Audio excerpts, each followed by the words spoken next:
contente aujourd'hui de vous retrouver pour vous parler de The Long Ballad, qui a été mon premier drama de 2022 et mon premier immense coup de cœur de 2022. Franchement, quand je me suis lancée dans The Long Ballad, j'avais pas mal d'a priori parce que le dernier drama historique chinois que j'avais regardé, je crois que c'était Eternal Love, et ça avait été une grosse déception. C'est l'un des dramas chinois qui était le plus encensé par la communauté de Dramavore, et franchement, bah moi j'ai pas trop compris l'engouement parce que je me suis pas mal ennuyée. Du coup, les dramas chinois historiques, j'avais un petit peu peur de me lancer. Mais voilà, The Long Ballad est un chef-d'œuvre. The Long Ballad m'a redonné envie de regarder plein de dramas chinois historiques.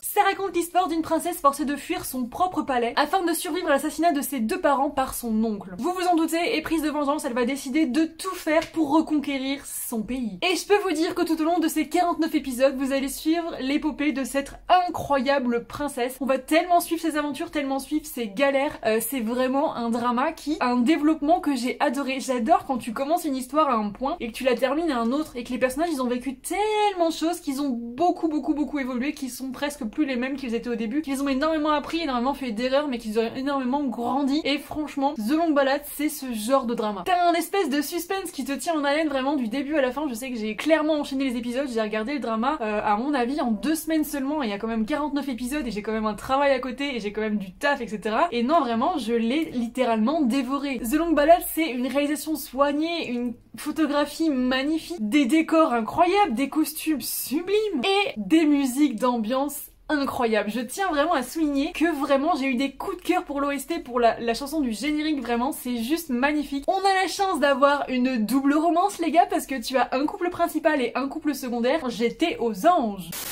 Et franchement, clairement, de l'histoire, le seul bémol pour moi, c'est que les personnages avaient 10 000 vies. C'est-à-dire qu'ils se prenaient des coups d'épée, ils se prenaient des flèches et tout, et jamais ils mouraient. Ça m'a fait clairement penser à My Country and My Name, qui avait le même problème dans leur scénario, c'est-à-dire que les personnages, t'as l'impression, ils sont littéralement invincibles. Mais c'est dommage que ça retire une petite part de crédibilité à l'ensemble, mais bon, franchement, je pinaille, parce que si j'ai que ça comme défaut, on va pas se plaindre. Et ensuite, ce que j'ai un petit peu moins aimé, c'est les animations au cours des batailles. En fait, ils mettaient des images d'animés. Pour moi, c'est positif et c'est négatif. C'est positif dans le sens où t'es pas obligé d'utiliser des chevaux, parce que franchement j'ai vraiment du mal avec les chevaux dans les dramas historiques. J'ai l'impression que les pauvres, enfin c'est horrible d'être sur un tournage, donc vraiment moi je préfère qu'on fasse comme ça. Ça te sort un petit peu de l'histoire, c'est pas les meilleurs moments de l'intrigue, mais franchement je préfère à la limite que tous les dramas nous fassent des batailles comme ça en animation, si ça peut leur éviter un petit peu de budget, et surtout les animaux. Franchement moi le drama historique pour ça c'est vraiment quelque chose, des fois je me sens très mal quand je vois certaines positions que prennent les chevaux dans les batailles, quand ils tombent et tout. Franchement les animaux sur les tournages,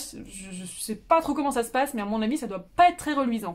Bref, sur cette petite parenthèse, je vais vous laisser là si vous avez pas vu le drama, parce que j'ai envie de développer plein de choses, et gardez le suspense les gars, parce que franchement ce drama en vaut la peine. J'espère qu'avec ces quelques mots j'ai réussi à vous convaincre, parce que franchement The Long Ballad, clairement c'est une pépite. Si vous devez regarder un drama chinois en ce début d'année, c'est The Long Ballad. Donc voilà, je vous fais plein de bisous, je vous dis à très vite pour une prochaine vidéo. Salam popo, bye bye.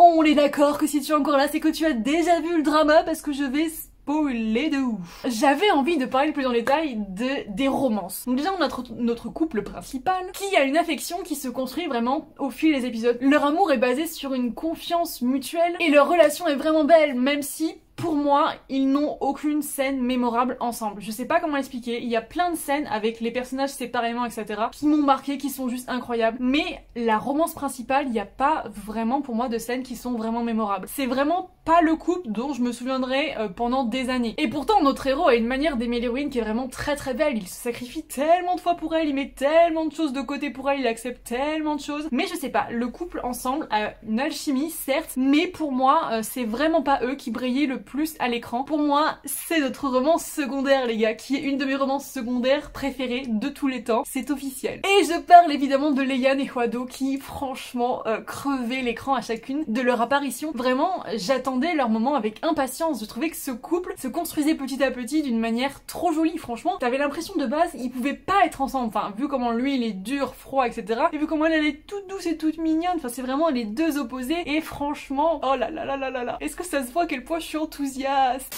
Leurs interactions étaient pleines d'alchimie, de tension, franchement c'était époustouflant. Il y a des scènes que je me suis revue plein de fois de suite. J'ai noté les scènes, attendez, rien que l'épisode 26 où il la retrouve et qu'il la tient dans ses bras, enfin moi j'étais là, mais mon dieu c'est tellement beau. À l'épisode 28, ah oui, quand elle s'endort et qu'il avance tout doucement sur l'épaule pour qu'elle puisse mettre sa tête dessus. C'était là, oh là là. Je vois que j'ai noté l'épisode 29 aussi, quand il est dans la rue et qu'il a peur de l'avoir perdue encore une fois et qu'il la prend dans ses bras comme ça quand il la retrouve, il est trop content. L'épisode 32 où Leian le gifle de toutes ses forces parce que franchement il a grave abusé. L'épisode 42 où il lui avoue enfin ses sentiments, c'était juste trop beau. L'épisode 45 où il la soigne avec application et il lui dit si ça fait mal, pleure, ne te retiens pas. Enfin bref, franchement, ce couple, j'ai littéralement noté les épisodes. Hein.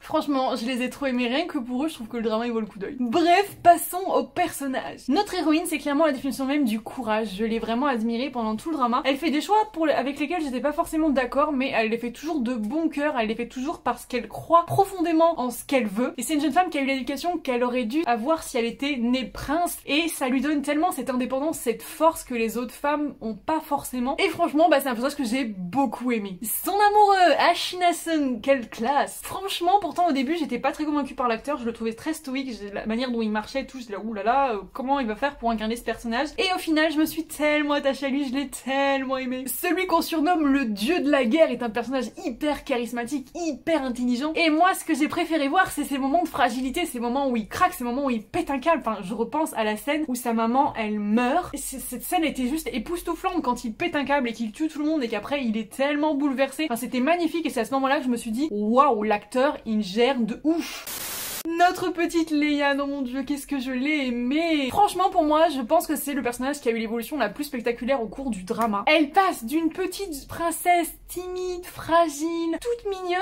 et qui pleure tout le temps, à une femme qui a tellement galéré, qui a tellement souffert, qui a tellement vécu, qui a tellement vu de choses, parce que c'est quand même une princesse qui a vécu comme les gens du peuple, qui a eu faim comme les gens du peuple, et qui a été dans les mêmes galères qu'eux, et je trouve ça juste magnifique, tout ce qu'elle va pouvoir en tirer. C'est un personnage qui est de base extrêmement bienveillant, et en fait elle va utiliser cette bienveillance pour pouvoir aider les autres, pour pouvoir améliorer la vie de son peuple, et j'ai trouvé ça tellement beau. Vraiment c'est un personnage qui m'a énormément touchée. Et on en vient à mon autre immense coup de cœur du drama, et il s'agit de Hwadu qui pour moi clairement sera l'un de mes seconds leads préférés de 2022 parce que ce personnage, je guettais ces moments, vraiment il m'a fasciné. Au premier abord, il est froid, il est creux, il est impitoyable, c'est un personnage que je me suis dit oula, je vais pas trop l'aimer celui-là. En plus, il est sous les ordres du ministre de la guerre et il fait tout ce qu'il lui dit d'une main de fer sans réfléchir, avec cruauté même j'ai envie de dire. Mais au fil du drama, avec toutes les difficultés qu'il va rencontrer, avec son amour pour Leian, il va tellement changer, tellement évoluer, tellement montrer des parts de lui trop mignonnes qu'on aurait peut-être pas soupçonné. Et j'avais cette impression qu'en fait la chair de son cœur, elle demandait juste à ce qu'on lui donne la permission pour se montrer, et c'est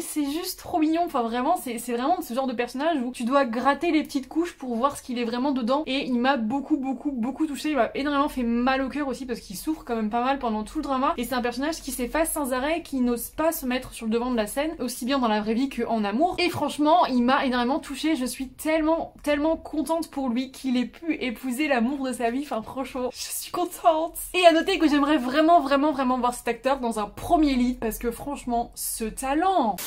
J'avais aussi envie de parler de Chan Her, je crois que ça se prononce comme ça, je me souviens plus déjà comment ça se prononce son nom, qui m'a partagé pendant tout le drama. Il y a des moments où il me faisait pitié, il y a des moments où il m'agaçait, pitié, agacé, sans arrêt comme ça. J'arrivais vraiment pas à me prononcer sur ce personnage, il y a des moments où je le trouvais vraiment profondément stupide, je ne comprenais pas ses choix, je me disais mon petit, il va falloir un petit peu réfléchir quand même. J'avais l'impression qu'absolument toutes ses décisions étaient mauvaises, mais dans les derniers épisodes, ouf, il montre un peu de courage, on le découvre sous un autre jour, et je trouve que c'est un personnage qui au final nous laisse une bonne impression sur la fin. Il fait enfin des bons choix, et surtout je l'ai trouvé extrêmement courageux de pouvoir s'opposer à sa maman. J'ai trouvé ça très beau, très fort, et franchement je lui tire mon chapeau.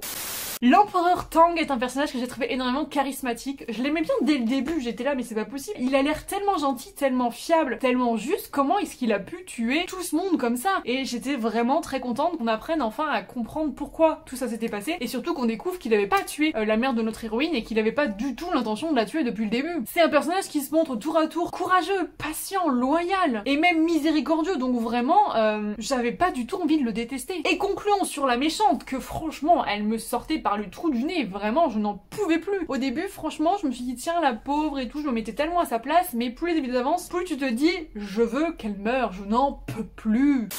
Bref, pour conclure sur les derniers épisodes du drama, franchement, je suis tellement contente qu'il y ait ce mariage. Vraiment, je voulais que Hwado et Legan aient leur happy end et j'avais très peur qu'ils l'aient pas parce que je me suis dit, bon sang, c'était pas forcément bien parti pour eux et...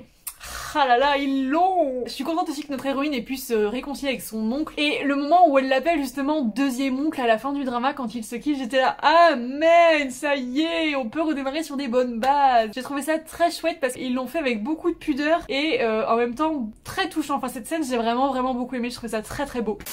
Et franchement voilà, il y a plein d'autres personnages, il y a plein de choses qui se sont passées, il y a plein de moments que j'ai vraiment adoré et ça m'a fait vraiment très plaisir. D'ailleurs j'ai pas parlé de Mimi, mais Mimi j'avais beaucoup aimé son personnage, je l'ai trouvée très touchante. Scénario bourré de rebondissements, personnage hyper attachant, intrigue qui franchement est très bien répartie sur le nombre d'épisodes et je suis vraiment trop contente. Petit bémol, on n'aura pas de baiser de nos deux couples principaux, j'ai pas compris pourquoi ils avaient censuré ça. Il me semblait pas pourtant que les romances hétérosexuelles posaient problème en Chine, donc je sais pas pourquoi il y a pas ces bisous. Alors c'est pas forcément nécessaire à l'intrigue, mais on l'aime bien quand il y en a quand même.